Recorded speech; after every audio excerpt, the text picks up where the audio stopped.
హైదరాబాద్లోని Uppal police station పరిధిలో విషాదం చోటు చేసుకుంది. రామంతపూర్ శివశ్రీ డీలక్స్ బాయ్స్ హాస్టల్లో దొంతు రాము అనే విద్యార్థి అనుమానాస్పద స్థితిలో మృతి చెందాడు. ఘటనా స్థలానికి చేరుకున్న పోలీసులు కేసు నమోదు చేసి దర్యాప్తు చేస్తున్నారు.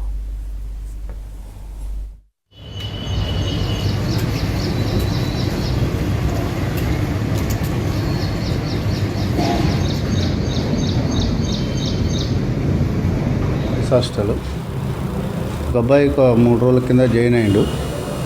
అబ్బాయి జాబ్ సెర్చింగ్ కోసమని వచ్చాడు. మొన్న 2 రోజులు లేడు. నిన్న మా ఈవినింగ్ నుంచి కనపడలేదు. మరి నైట్ ఎప్పుడు వచ్చాడో తెలియదు. అయితే కిందనైతే పడ్డాడు. అది ఎట్లా పడ్డాడు అనేది అయితే తెలియదు. ఆ అబ్బాయి డీటెయిల్స్ అంటే మాకు జాబ్ సెర్చింగ్ కోసం వచ్చానని చెప్పాడు. పేరెంట్స్ ఇట్లా ఎవరు లేరని చెప్పిండు. ఇంకా లోకల్ అనే చెప్పాడు. మాకు ఆధార్ కార్డు ఇచ్చాడు. ఇక ఆధార్ కార్డు ఇచ్చాడు. బంధువులు అంటే మాకు పేరెంట్స్ అయితే ఎవరు లేరు, నేను ఒక్కనే ఉన్నాను, నేను జాబ్ సెర్చింగ్ కోసం వచ్చానని చెప్పిండు.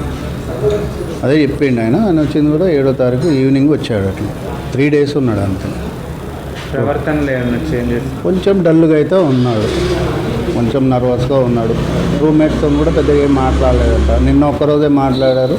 ఖైరతాబాద్ గణేష్ దగ్గర దర్శనం చేసుకొని వచ్చారు. 2-3 వచ్చారు. వాళ్ళు తిన్నారు. మళ్ళీ పైకి వేరు పైన పట్టుకుని నేను బయటికి వెళ్ళిపోయి నైట్ కూడా రాలేదు. ఫుడ్ కోసం కూడా రాలేదు. 11 వరకు అయినా రాలేదు.